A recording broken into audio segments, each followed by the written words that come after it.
Picture this. A German Shepherd sprints across your backyard. Now, replace it with a cockroach. Same size, same speed, same mass.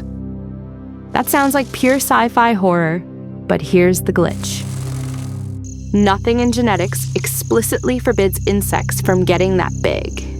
They have muscles, they have armor, and they need oxygen just as much as we do. So, why don't they scale up? Because at a certain size, insects don't just struggle. Their bodies can no longer deliver oxygen efficiently enough to stay alive, even in open air. And the reason has nothing to do with predators, intelligence, or evolution being lazy. It's physics. Brutal, geometric physics. Let's start with something unintuitive. Insects don't breathe with lungs, no oxygen-carrying blood cells like ours. Instead, oxygen enters their bodies through tiny holes called spiracles, then moves through a branching network of tubes known as tracheae. In most insects, oxygen travels directly to tissues through these air-filled tubes, rather than being transported by blood. Think of it like this. Mammals use a pressurized delivery system. Insects rely on a distributed air network. Your lungs are like an industrial air compressor. An insect's body is more like a sponge soaked in oxygen.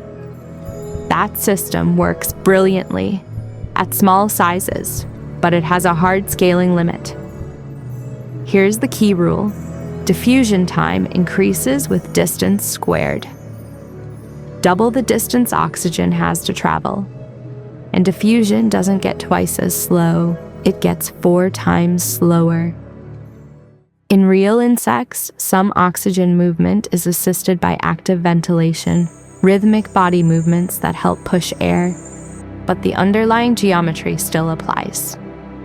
Now imagine scaling an ant up to dog size. A real ant might be a 1/4 inch long, a medium dog is about 30 inches long. That's a 120 times increase in length. Diffusion time doesn't increase 120 times. It increases on the order of 14,000 times. By the time oxygen reaches the center of that body, tissues would already be starved. The insect doesn't suffocate dramatically. Its cells simply stop functioning. And here's the kicker. Insects can't just breathe harder. Some larger insects actively pump air through their tracheae, but scaling that system to dog size would require a massive internal redesign, with an enormous fraction of the body devoted to air tubes and ventilation. At that point, the animal stops being an insect in any meaningful sense, and that leads to the next rule. Rule number 2. Exoskeletons don't scale well. Insects wear their skeleton on the outside. That's great when you're small. It's lightweight. It's protective. It gives muscles excellent leverage. But here's the math problem. When an animal doubles in size, muscle strength scales with cross-sectional area, body mass scales with volume, area scales with the square, volume scales with the cube. So as insects get bigger, their weight increases faster than their muscles can support. On land, this creates rapidly growing mechanical stress on legs, joints, and the external shell.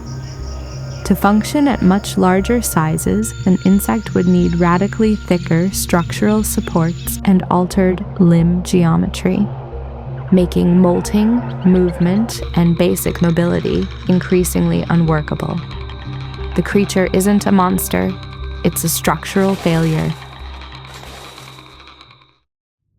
Now, here's where things get really interesting.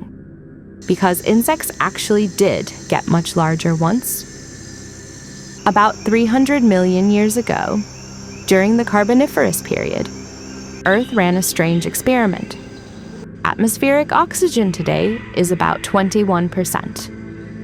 Back then, it was significantly higher, likely between roughly 30 and 35%. That wasn't a small change. Higher oxygen increases the driving force for diffusion. More oxygen in the air means tissues receive oxygen more easily, but it does not remove the underlying geometric limits. And suddenly, insects could afford to be bigger, much bigger. Meet Meganeura, a giant relative of modern dragonflies with a wingspan over 28 inches, more than 2 feet. It hunted the skies before birds even existed. It didn't need better lungs. It didn't need smarter biology. It lived in air so rich in oxygen that the usual limits loosened. For a brief window in Earth's history, physics relaxed its grip. Then, oxygen levels fell, and the era of giant insects ended. Not because evolution failed, and not for a single reason. As oxygen declined, the physiological ceiling dropped. Ecology changed. New predators emerged. The rules tightened again. But mammals are big, dogs exist, bears exist, whales exist. Why don't they hit the same wall? Because vertebrates cheat. We use hemoglobin, a molecular oxygen courier. Our blood doesn't wait for oxygen to drift. It binds it, transports it, and delivers it under pressure. That turns oxygen delivery from diffusion into logistics. Insects never evolved that system, and grafting it onto an exoskeleton body plan would require abandoning the insect design entirely. At that point, it's no longer an insect. It's something else.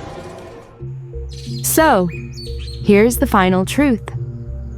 Insects aren't small because evolution lacked imagination. They're small because geometry, oxygen transport, and material strength impose a hard ceiling. A ceiling that only breaks if atmospheric oxygen rises dramatically, or the insect body plan is fundamentally rewritten. That's why dog-sized insects have never existed. Not because nature is gentle, but because physics is unforgiving. And the scariest part? If Earth's atmosphere ever returned to Carboniferous oxygen levels, the blueprint already exists.